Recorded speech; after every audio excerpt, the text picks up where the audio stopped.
Welcome back, modern drummers. This is Brandon from Drum Mechanics, and this month we are talking about how to warm up your back and posture. I have found posture to be the #1 conversation that people are talking to me about when they're concerned about the health of their body behind the drum set. Posture is often correlated with back pain, poor posture, and not looking healthy behind the drum set. This video is aimed to talk to you purely about warming up your posture. Now, I'll be frank with you, I actually don't warm up my posture before every single gig and playing scenario.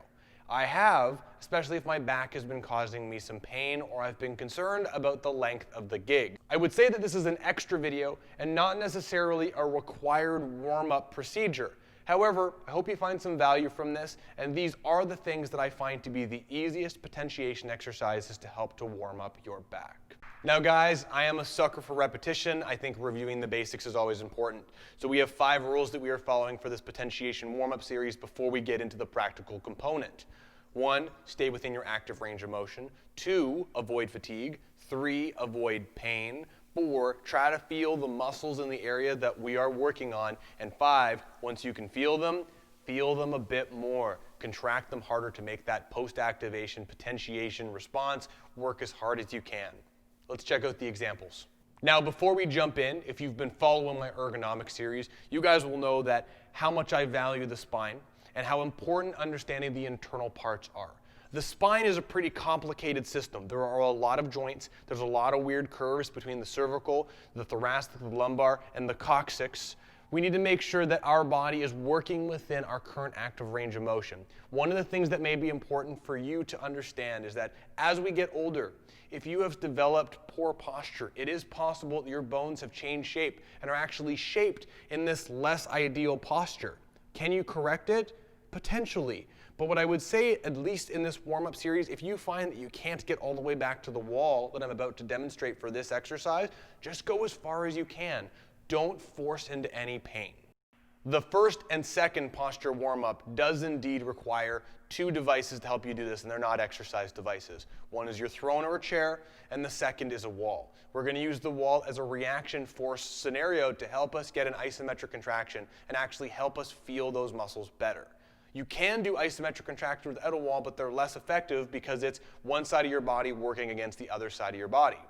So what I'd like for you to do is you're going to take your drum throne, you're going to position it right as close to the wall as you possibly can, maybe leaving a few inches. And then while you're there, I want you to hyperextend your back as far as you feel comfortable without feeling pinching until you meet the wall. And when you hit the wall, push back into the wall a little bit more so you can feel a contraction in your lower back muscles.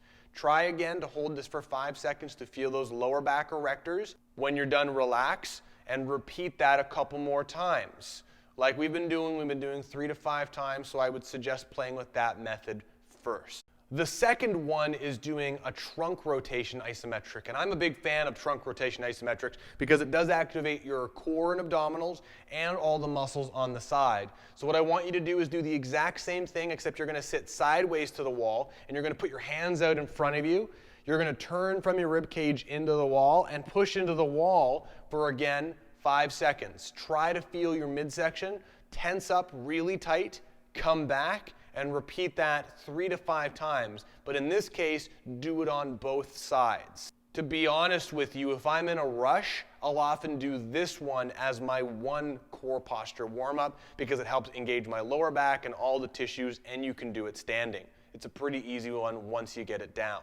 This one is actually one that I developed for myself because of my own back injury, but it in turn has become a very powerful warm-up exercise for a lot of our clients just to help with hip and spine mobility. You've heard me talk about how important it is for your hips to move well. Well, partially, your hips move well because your posture and your pelvis is in a good position to allow your hips to move symmetrically. So this hip hike is a great example of helping you prepare for that. So what you're going to do is sit on your throne, your feet flat on the ground. We're going to pick one side at a time, and you're going to take the bottom of your hip, or it's called your iliac crest, so that line on the skeleton out to the side, your hip if you want to call it that. You're going to draw that up to your rib cage and squeeze all of your oblique muscles on that side for 5 seconds, and then come back down. What I like to do for this one is alternate sides. I find it a little bit more efficient, and it really only takes me 30 to 40 seconds to activate each side. All of the body positions that I've picked for you are intended to be the most convenient and easiest ones to do. They don't require many devices. It's very easy for you to feel those muscles, and it doesn't require a lot of mental energy to think about them. But this PAP response works no matter what you do. The positions I've chosen are arbitrary, but in my opinion are convenient. So if you find posture positions that work better for you, do them. But try to feel the muscles that you want to feel.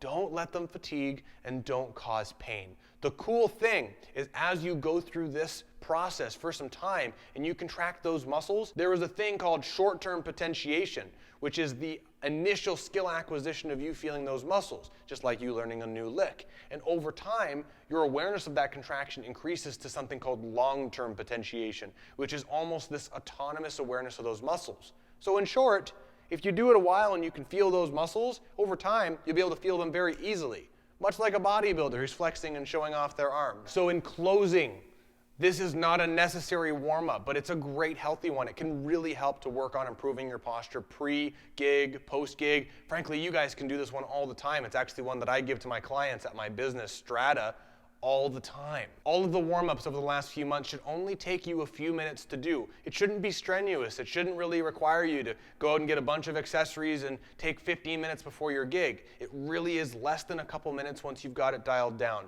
So I hope that this has been helpful. Next month, we're going to explore a practical application on the drum set to warm up your hands and your feet if you like. So that way we've stimulated the body, and then we're going to apply all of this to the drum set. Thank you so much for watching. This is Brandon from Drum Mechanics, your biomechanics and fitness resource for the modern drummer.